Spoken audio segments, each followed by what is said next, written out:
Zionists did was, in the wake of the First World War, the Treaty of Versailles, to break up the Ottoman Islamic Empire and to bring some territories under French control and some under British. So Egypt went to Britain, and Jordan went to Britain, and Iraq went to Britain. That's a large part there. But Lebanon went to France, and Syria went to France.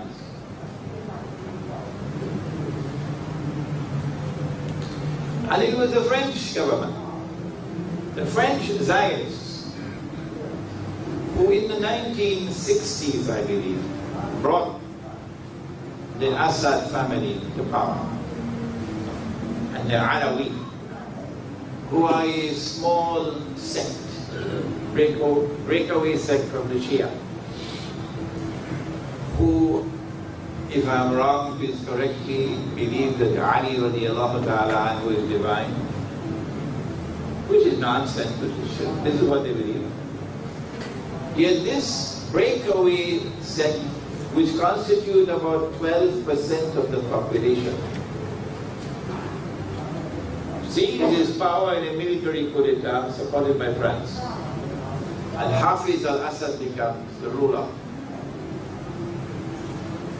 And Hafiz al-Assad imposes upon Syria's Muslims, Sunni Muslims, the same kind of oppression, biting oppression, that was visited upon the people of Tunisia, the people of Egypt, by Hosni Mubarak, by Zainul Abidin.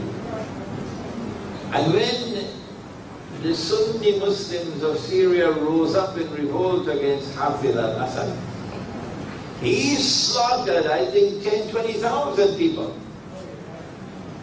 in order to maintain his rule. So the Alawi government in Syria lacks moral authority, lacks religious authority, lacks even democratic credentials to rule over Syria. But nobody could remove them. No. Because the Zionists supported them.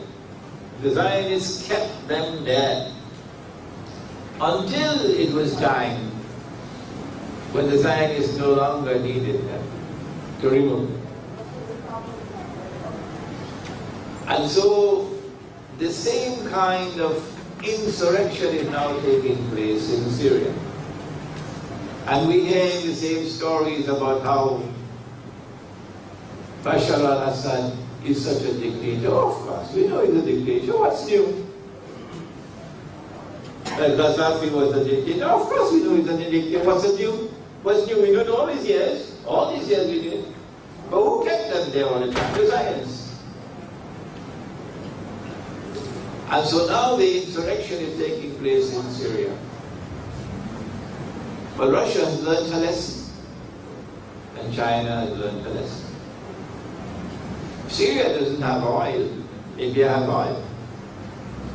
But Syria has a naval port, which is a Russian naval port. And it is the only naval port that Russia has in the whole Mediterranean, in Syria.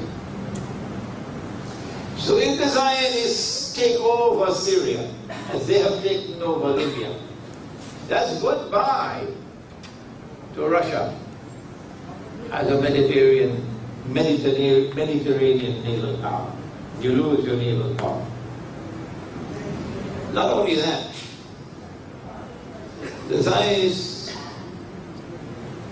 believe that the road to Tehran lies through Damascus. Because Syria and Iran are firm allies of each other. And if your target is Iran, then it makes sense to get rid of Iran's firm ally in Syria.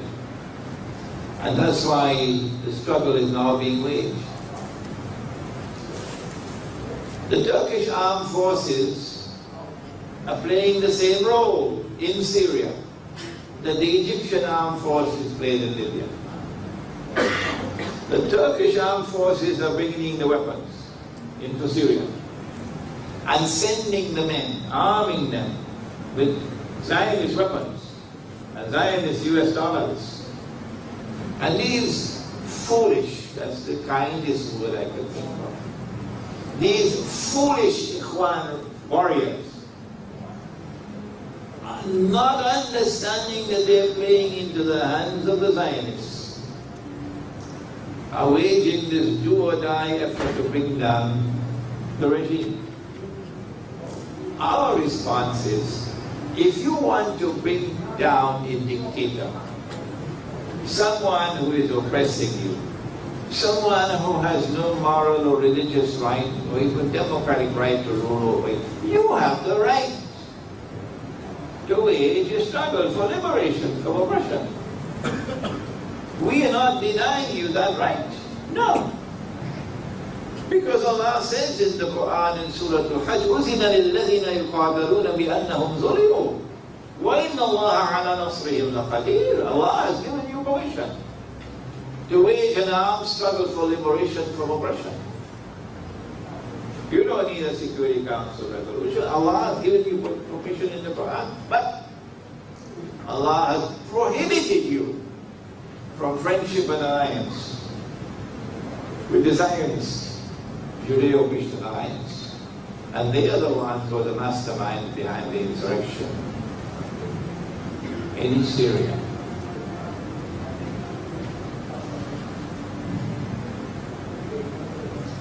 What's going to happen? We know what happened in Libya. The answer is, there's a word in English called attrition. You chip and you chip and you chip and you chip until eventually the tree will fall. So the Syrian regime cannot last forever. No.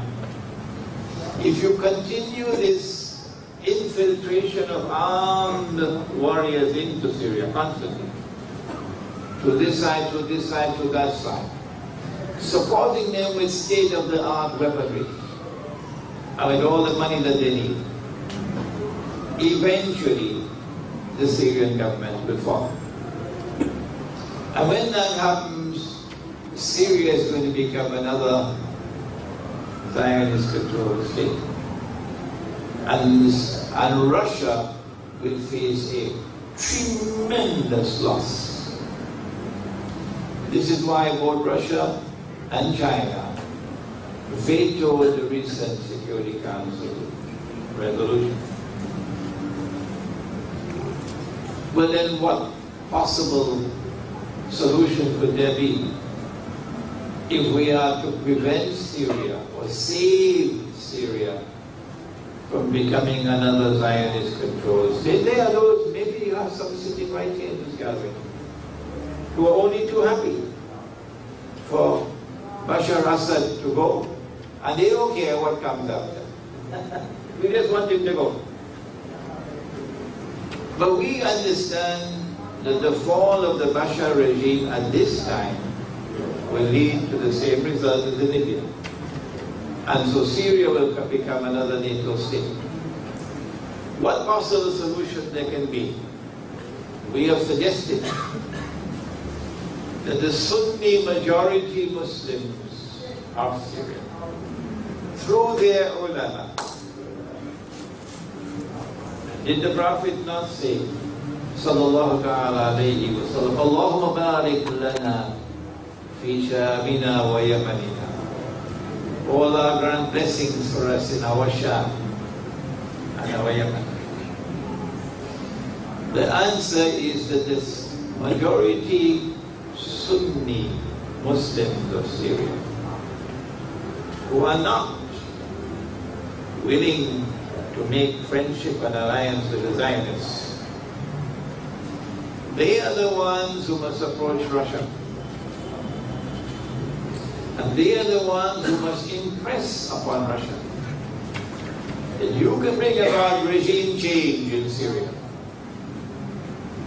And Bashar Assad probably will be only too happy to step down. And the Sunni regime will take over. which will maintain friendship and alliance with Russia and with Iran. In order for that to take place, and for the slaughter and the oppression to end, that's what we want. But they don't want that. No, no, no.